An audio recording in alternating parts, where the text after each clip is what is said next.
સુરતમાં ગણેશ મંડપ નજીક સોડાની બોટલ પડી. સોડાની બોટલ પડી કે પછી કોઈએ મારી તે મોટો સવાલ થઈ રહ્યો છે. ભાજપના કોર્પોરેટરના પતિના ઘર નજીકનો આ બનાવ છે. ત્યારે મોડી રાતનો આ બનાવ સામે આવી રહ્યો છે. પોલીસ તંત્ર દોડતું થઈ ગયું હતું. સુરત શહેર પોલીસ કંટ્રોલને કોલ મળ્યો હતો. નજીકમાં લાગેલા સીસીટીવીના આધારે તપાસ તેજ છે.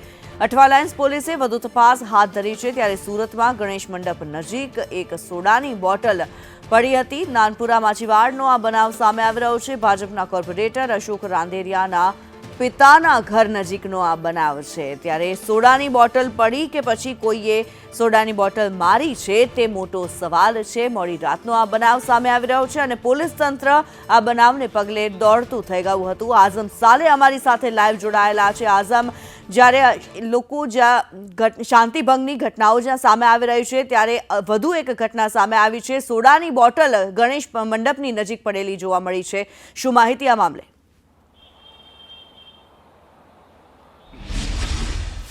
કિન્નરી, જોવા જાય તો જે રીતે રવિવારની ઘટના બનીને સામે આવી હતી અને તમે જોયું હતું કે કેવી રીતે વરિયાળી બજાર ખાતેના ગણેશ મંડળના જે પથ્થરમારોનો બનાવ હતો ટાબરિયા દ્વારા કરવામાં આવ્યો હતો. એમને પકડીને સૈયદપુરા પોલીસ ચોકી સુધી લઈ જવામાં આવ્યો હતો. ત્યારબાદ સુરત શહેરની શાંતિનો અંદર પલીતો ચાપી દેવામાં આવ્યો હતો અને રાયટિંગના ગુના દાખલ થયા હતા. 27 જેટલાની ધરપકડ, 23 જેટલાના રિમાન્ડ આજે પૂરા થશે. અને હવે ફરી એકવાર સુરતના નાનપુરા માછીવાડ વિસ્તારની અંદર જે તમે દ્રશ્યો જોઈ રહ્યા છો, આ જગ્યા જે છે તે ભારતીય જનતા પાર્ટીના કોર્પોરેટર જે રાંદેરી છે તેમના પિતાશ્રીનું ઘર અહીંયા આવ્યું છે. અહીંયા જ આ મંડપ પણ દેખાઈ રહ્યું છે ગણેશજીનું. અને વહેલી સવારે અંદાજે 4 થી 4:30 વચ્ચે સુરત શહેર પોલીસના કંટ્રોલને એક મેસેજ મળ્યો હતો કે અહીંયા કંઈ થયું છે. પોલીસ અહીંયા પહોંચી હતી. ડીસીબી, એસીબી, ઉચ્ચ કક્ષાના અધિકારી દોડી આવ્યા હતા. ત્યારે અહીંયા માત્ર એક બોટલ પડી છે કે પછી ફેંકવામાં આવી છે એ હવે પોલીસની તપાસનો વિષય છે. પરંતુ આ સમગ્ર વચ્ચે શાંતિના માહોલ વચ્ચે આ વિસ્તારની અંદર પણ ભયનો માહોલ દેખાયો હતો.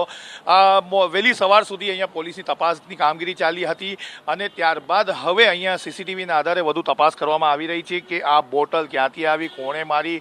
પરંતુ ફરી એકવાર યાદ અપાઉં, જે વરિયાળી બજારનો બનાવ બન્યો હતો ત્યારબાદ એ જ વરિયાળી બજારના અંદર એક અન્ય મંડપના અંદર કાંદા બટાકા મારવાની ફરિયાદ આવી હતી. અને હવે આ જગ્યા પર એટલે કે નાનપુરા માછીવાડ વિસ્તારમાંથી હવે કોઈ બોટલ ફેંકી છે કે પાડી છે એ તો પોલીસની તપાસમાં બહાર આવશે.